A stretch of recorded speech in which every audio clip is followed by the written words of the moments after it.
King Kohli पर पाक king पड़े भारी। टी20 क्रिकेट में अब बाबर की नंबर 1 होने की है बारी। कोहली केएल को छोड़ दिया पीछे। रन एवरेज में बाबर के हैं ये दोनों ही नीचे। पीएसएल में भी बाबर का ही बज रहा हर तरफ डंका। हर पारी में कर रहे कमाल, बल्ले से मचा दिया है धमाल। आखिरकार किंग कोहली पर भारी पड़ ही गए पाकिस्तानी किंग बाबर आजम।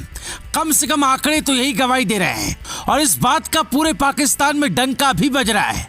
कम से कम टी20 में बाबर ही किंग दिख रहे हैं।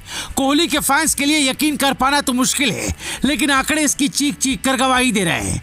ईस्ट और वेस्ट टी20 में अब Babar is the best. Babar के फैंस खुशियां मना रहे हैं। आखिर अब तो एक ऐसा मौका मिल गया जब बाबर किंग हो गए, बाकी उनके पीछे। इस बार पीएसएल में भी बाबर का जलवा देखने को मिल रहा है। कहा जाए तो एक मुकाबले को छोड़कर सभी मैचों में बाबर का ही डंका बज रहा है। हर तरफ बाबर बाबर का शोर है। स्टेडियम जरूर पीएसएल के दौरान खाली है, तो क्या हुआ, पाक फैंस टीवी पर ही अपने किंग को चीयर कर रहे हैं।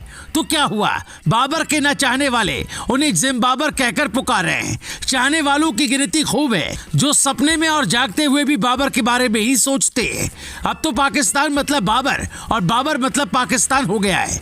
ऐसा लगता है, कम से कम क्रिकेट के लैंग्वेज में कहें तो यही है। इसमें कोई दो राय नहीं कि इंटरनेशनल लेवल पर भी क्रिकेट के हर फॉर्मेट में बाबर के आंकड़े जबरदस्त हैं, चाहे टेस्ट हो, वनडे हो या फिर टी20। अगर पाकिस्तानी टीम का इस वक्त सबसे बड़ा बैट्समैन यानी बल्लेबाज अगर कोई है तो वो है बाबर आजम। बाबर के आसपास भी कोई पाक खिलाड़ी नहीं, ये भी यकीनन सच है। लेकिन अगर टी20 क्रिकेट की ही बात कर लें तो बाबर ने विराट कोहली और केएल राहुल जैसे इंडियन स्टार को पीछे छोड़ दिया है। विराट को तो हर फॉर्मेट का किंग ही कहा जाता है, लेकिन टी20 फॉर्मेट के अब नए किंग बन गए हैं बाबर आजम। हैरानी की बात तो यह है कि रन औसत के मामले में बाबर टॉप पर है, लेकिन किंग कोहली 5वें नंबर पर है। वहीं केएल राहुल तीसरे नंबर पर काबिज है। आपको बता दें कि टी20 आंकड़े में बाबर का एवरेज विराट कोहली जैसे दिग्गज से कहीं ज्यादा है। बाबर ने जहां 277 टी20 मैच में 44.48 के एवरेज से 10,363 रन बनाए, वहीं दूसरे नंबर पर उनके सबसे बड़े दोस्त मोहम्मद रिजवान है।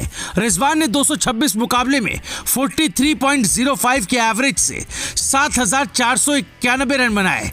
वहीं तीसरे नंबर पर केएल राहुल काबिज है। राहुल ने 199 मैच में 42.31 के एवरेज से 7,066 रन बनाए। इसके अलावा चौथे नंबर पर कीवी बल्लेबाज डेवन कॉनवे है। कॉनवे ने 168 मुकाबले में 41.96 के एवरेज से 5,665 रन बनाए। अब 5वें नंबर पर बारी आती है विराट कोहली के। कोहली ने 359 मुकाबलों में 41.21 की एवरेज से 11,994 रन बनाए। रनों के मामले में तो अभी भी कोहली ही किंग है, लेकिन एवरेज के मामले में बाबर ने उन्हें मात दे दी है। यहाँ तक कि रिजवान भी कोहली से आगे निकल गए हैं।